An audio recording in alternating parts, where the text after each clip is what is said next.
অমিত শাহ তার কেন্দ্রীয় স্বরাষ্ট্রমন্ত্রী অনুপ্রবেশ থেকে শুরু করে দুর্নীতি থেকে শুরু করে বিভিন্ন ইস্যুতে তৃণমূলকে আক্রমণ করছে, তখন মমতা বন্দ্যোপাধ্যায় তিনি আবার নাম না করে বেনজির ভাবে বিজেপিকে আক্রমণ করেছেন। ঠিক কি বলেছেন মমতা বন্দ্যোপাধ্যায়, রাখবো আপনাদের।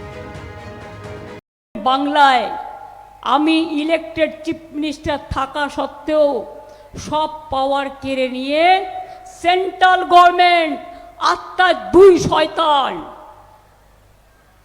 নাম বলার প্রয়োজন নেই, মিলে অত্যাচার করে যাচ্ছে বাংলার মানুষের ওপরে। ওরা চায় বাংলার রাজ্যটাই উঠে যাক।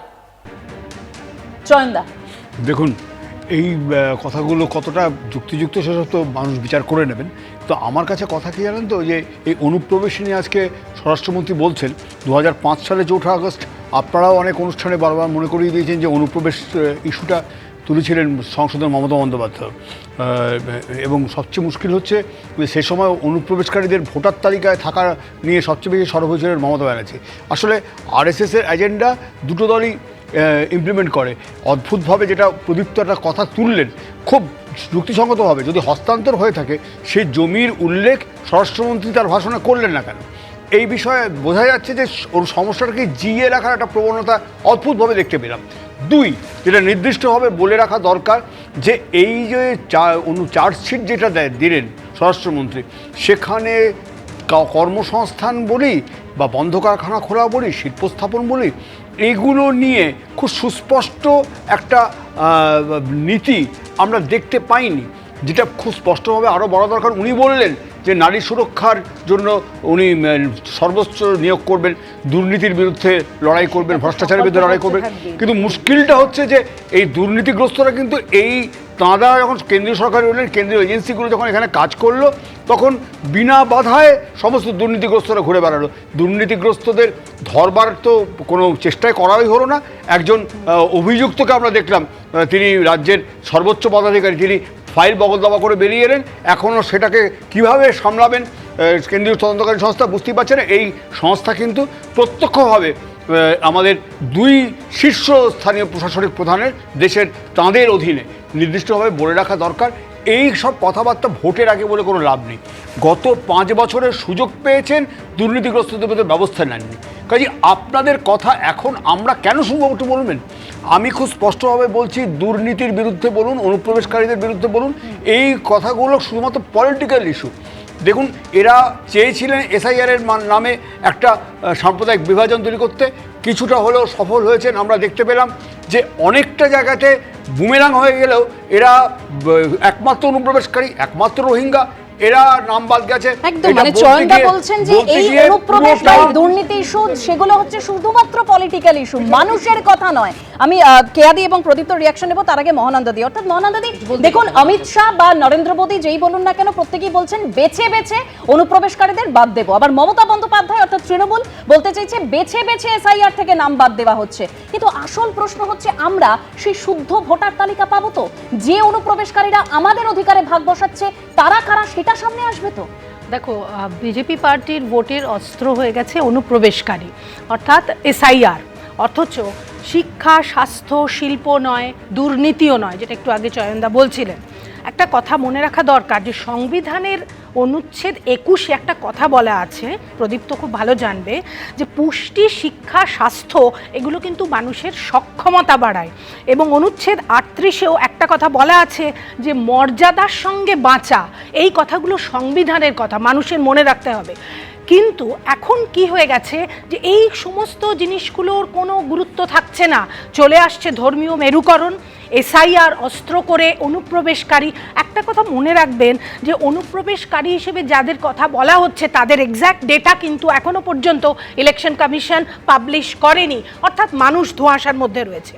আরেকটা কথা বলবো যে এই বিজেপি পার্টিকে কিন্তু রাজনৈতিকভাবে একটা কথা মনে রাখতে হবে, যে ধর্মীয় মেরুকরণ বা ধর্মীয় বিভাজন, অর্থাৎ যেটা তাদের রাজনীতির একটা অস্ত্র। তারা হিন্দুত্বে বিশ্বাস করে, ঠিক আছে, তাদের মতবাদ, কিন্তু বাংলার মতবাদের সঙ্গে সেটা যায় না। অর্থাৎ এই যে আমরা দেখতে পাচ্ছি ক্যালকাটা ইউনিভার্সিটি, যাদবপুর ইউনিভার্সিটিতে রামনবমীর পুজো হচ্ছে, আমরা সত্যি খুব আশ্চর্য হয়ে যাচ্ছি। এইটা কিন্তু আমাদের বাংলার সংস্কৃতি নয়। সরস্বতী পুজো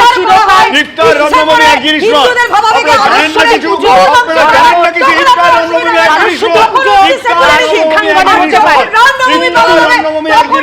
সবার একসঙ্গে প্রদীপ্ত,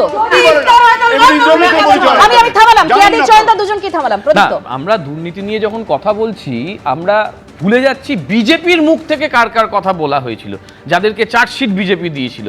তার প্রধান একজন পশ্চিমবঙ্গে রয়েছেন শুভেন্দু অধিকারী, বিরোধী দলনেতা, যাকে পাশে বসিয়ে আজকে ওই কথা বলা হলো।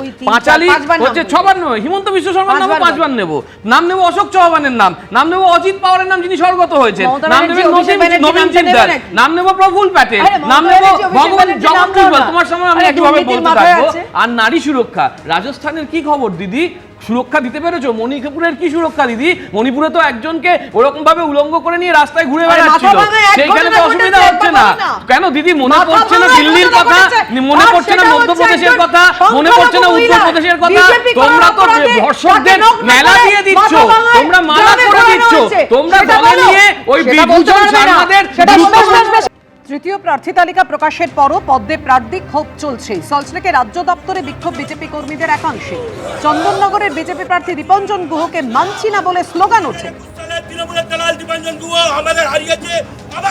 ইতিমধ্যে 275 আসনে প্রার্থী ঘোষণা করেছে বিজেপি, কিন্তু তৃতীয় প্রার্থী তালিকা প্রকাশ করার পরও দেখা যাচ্ছে বিক্ষোভ চলছেই। শনিবার দেখা গেল রাজ্য বিজেপি দপ্তরের সামনে এখন যে ছবি দেখা যাচ্ছে তাতে চন্দননগরে কেন দীপাঞ্জন গুহকে প্রার্থী করা হয়েছে এই প্রশ্ন তুলে রাজ্য বিজেপি দপ্তরে বিক্ষোভ দেখাতে এলেন বিজেপি কর্মী সমর্থকরা। আমি কথা বলার চেষ্টা করব যারা এসেছেন তাদের সঙ্গে, এবং তারা প্রশ্ন তুলছেন সার্ভে উপেক্ষা করে, সার্ভের যে ফলাফল এসছে তা উপেক্ষা করে দীপাঞ্জন গুহকে প্রার্থী করা হচ্ছে এমনটা অভিযোগ করছেন তারা। প্রার্থী মানব না, কারণ ওর পাবলিক অ্যাকসেপ্টেন্স একদম জিরো আছে, কর্মীরা কেউ মানতে পারছে না। এলাকায় বিধানসভা ক্ষেত্রে এর গ্রহণযোগ্যতা একদম নাই, না কর্মীদের সঙ্গে।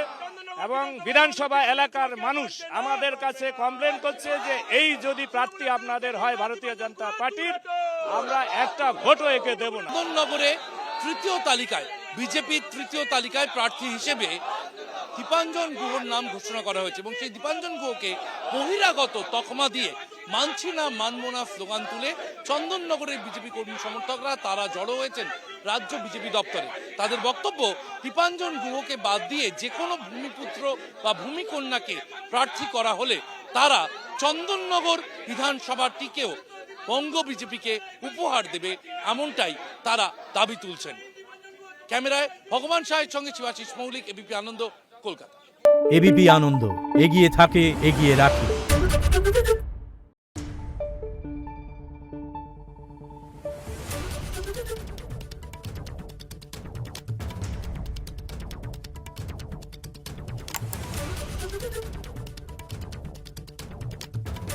Thank you.